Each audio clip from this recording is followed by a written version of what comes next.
everyone in church. Y'all, I've been married to that woman for 18 years, and I swear she can sing the sin out you, boy.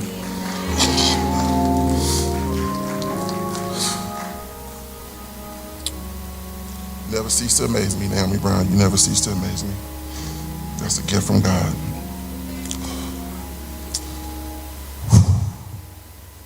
Well, some of you may be looking up here and saying, what part of the family is he from? Is that Uncle Junior's son? Is that Mike brother? Did Billy just get out of jail? They look a little swole. My name is Ron Brown, and I was very fortunate some years ago to get the opportunity to counsel the Newkirk family. I'd been in ministerial school for a while, and I've been pastoring, and so my wife had this wonderful idea to let my ministerial skills be heard by the world, so she put me on Craigslist. Some of y'all are a little too young to know what that is, but she put me on Craigslist, and on Craigslist, I offered Christian counseling, which is different. It's not the big words you get, it's the way God wants us to live. And that's the way we're supposed to live. And so Miss Newkirk reached out to me and she said, I want you to come to my, she said, I see about your services, I would like you to come. And so one thing I did is I always wanted to be personal. So I always came to people, right? Because when you come to people in their homes, they can be comfortable and you can get the truth. And so I arrived at the house, beautiful home, and Miss Newkirk opens the door. And let me tell y'all something, she was all woman, y'all, okay? Because she let me know she wasn't about no games. And y'all know that about April, if you really know April. And I came in and she says, well, look, I got some things to deal with, but I think you're the person for the job. And so I came into the living room, and there was a living room full of teenage girls, y'all. And let me tell you, it took everything I learned to get through that session right there. Them girls was ready. They had things to say. They wanted to be heard. They wanted to know that they were important. They wanted Miss Newkirk to realize that I'm here. Do you see me? And she saw everybody. And in those sessions, I got to meet these girls on a whole nother level, but I'm going to tell you something, not to dim the lights of the other young ladies. This is what I remember about Adriana. I think our first session was supposed to be an hour, and I think it went to about 2 or 3. And Ms. Newkirk said, let me go into the kitchen and write you a check real quick, baby. Hold on. Y'all, how I felt, she couldn't have wrote me enough. Okay, y'all, I was wore out. But as I was leaving, Adriana peeked around the corner and said, you coming back? And so, I kind of looked at her and smirked, and I got in my car. And I'm going to tell y'all something. I'm from the west side of Chicago. As I was driving down 20, I said, she tried to punk me, I think. She didn't mean, are you coming back because I want to see you? She was, are you coming back? She was testing my temperature. And so I came back, y'all. And we finished that session, and she looked at me and said, you came back. I said, this girl a little too gangster for me. But through those sessions, I got to know these girls on a whole nother level and what their desires were and what they wanted and what they dreamed of. And what Ms. Newkirk did is she fostered this house of love, right, for everybody, and inclusivity for everybody. She was so good at mothering that I felt like I was a child sometimes, because she sure asked you if you wanted something to eat, if you want something to drink, if you want to sit down, are you comfortable, do you need something? All in one sentence. But in those sessions, I got to learn about these young ladies. And in one session in particular, I was talking about the attitude of gratitude and what you had and what you needed to do to be successful in this world. And it entered into, what do you want to do? And Adriana said, well, I'm going to tell you the truth. I want to be a nurse. And she sat down. And then as the session was over, she said again, I want to be a nurse. And there she was again, challenging me, trying to punk me again. what I was able to do is I reached in my phone right then and I contacted a friend of mine and I said, here's the number, you call her. She's been a nurse for 20 plus years. And you know what? She called her. And I'll tell you something, Miss Newcock, I talked to Karen last night. And Karen has been a nurse for 36 years. And she remembered those conversations of that girl who was challenging and saying, I just need to know how this works. Well, lo and behold, y'all, she figured out how it works because she became that nurse. And so what that does is that speaks to who she was as a person. It wasn't just about, I'm going to talk about it. It was about, I'm going to be about it. With everything you have to go through in life, to get yourself to a point where you can achieve your dream. Because if I look out in this audience, every single one of you have a dream. You have a dream that you followed. You have a dream that's fell by the wayside. You have a dream that, you know what, you just ain't really believed that that dream could be a reality. But what I'm here to tell you today is that it's a reality. It's a reality. So, over time, I relocated to Alabama, and periodically April would call me with something and about a case or something going on, and she would let me know. But the girls were doing well, and everybody was doing good, and she still had that nurturing environment, right? Nurturing environment. And I'm going to tell y'all something. Never in a million years did I think that we'd be here.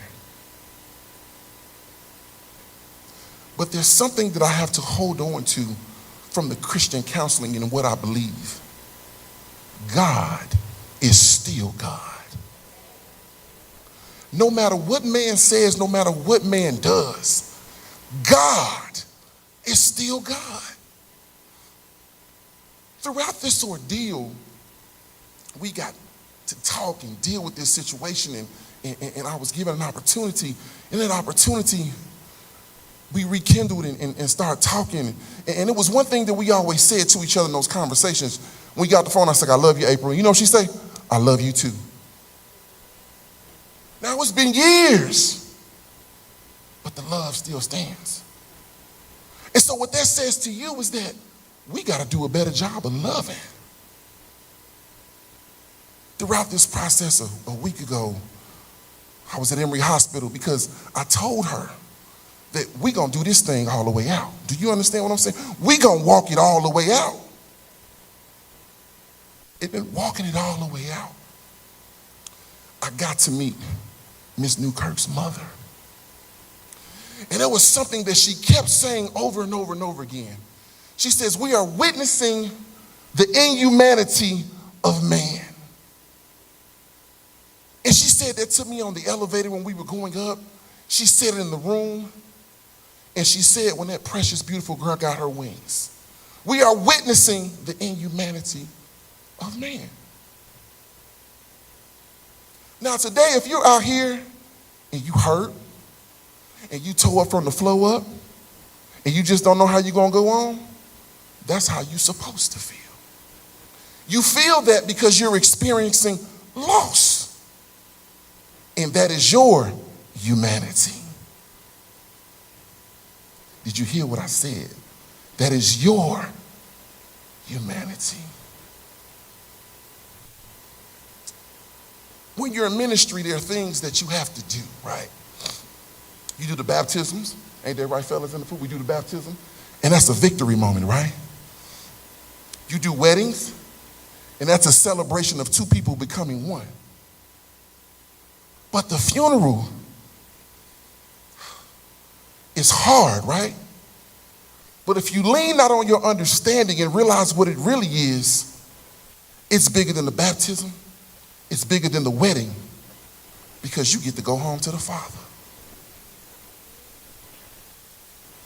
Throughout these weeks of what she dealt with being in the hospital, what I do understand, as it was said earlier, as you're a pastor, you have things that you want to say, and you other pastors saying your stuff, you say, you got to check that off the list. You got to check that off the list. That's already been said. But there was something that was so beautifully said. It said, to be absent from the body is to be with the Father. And so I want you to know today as we sit here and we celebrate this life, she home, y'all. She home. She up in heaven right now asking Jesus, are you sure that's how that's going to work? You want me to do what? How come my wings can't do like this? What you mean I got to be in new wing class? I want to start now. I want to fly now, Jesus. She is being who she is. So when you do these eulogies, right, the responsibility you have, the most important thing you have is it's not the hooping, it's not the hollering, it's not the amens, it's not, no, because it's not about you, it's about the family. And with it being about the family, there's something that you're supposed to give them to help them throughout this season. You got to give them some encouragement, right? It's something you got to tell them. You got to make them feel it. You got to make them understand. As you keep telling them that God is still God, there's something that you need to be able to give them to lean on.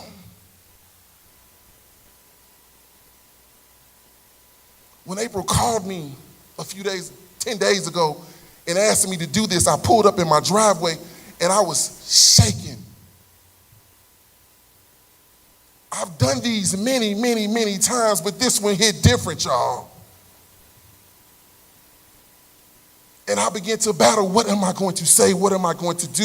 What does this need to be like? What does it need? And God gave me a word, and it was so beautiful, and it was so simple, because in the midst of all this complexity in which you've dealt with over these months, he gave me Psalms 30, verse 5. So I got some Bible readers in here, because you're going to cry, right? You're going to weep, right? But joy cometh in the morning. You're not understanding this thing right. You may wake up tomorrow and cry, but joy cometh in the morning. And that's what I leave you, what you have to hold on to. We live in a crazy, brutal world. But when you understand who God is, and you understand who he is in your life and what he should be and what you need to connect to, you then easily can adopt this understanding that joy cometh in the morning. Now I'm going to tell you something. April, I love you, child. I bought a new suit and everything, girl. You understand what I'm saying? Because I done got fat. And I can hear a nurse telling me you need to slow down. I done ate a little too much. I done got a little wide. I couldn't, even when I put my suit on this morning, I said, uh-oh. But there was something I held on to that I wanted to share with you, and I just shared with you, that joy cometh in the morning.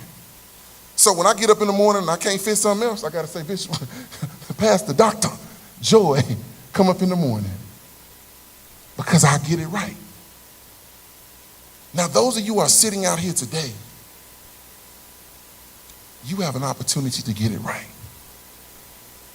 You have an opportunity to whatever in your life that you have lacked or what you need to put your heart and your time in, you have an opportunity to get on the ball and start working on it in the morning. If your family is broken, start working on it in the morning. If you need to get in church, start working on it in the morning, because it's Sunday morning. It's a church that's going to be open. If you find yourself lost and muddled and don't know what to do, take your time, but connect with it and take care of it in the morning. There's joy there. God's words will take you through more than what any word that you can ever hear from man. Because as I learned, we have consistently been witnessing and seeing the inhumanity of man. But this show of love right here illustrates the humanity of man. Thank you very, very much. I need you to pray for this family. I need you to love on this family. We don't need it to be where you there for this week, but next week This is some difficult stuff. It's in the media, it's on Facebook, it's on Instagram, it's everywhere. But what I'm telling you right now is love on this family, love on these children, and love on each other. Y'all be blessed.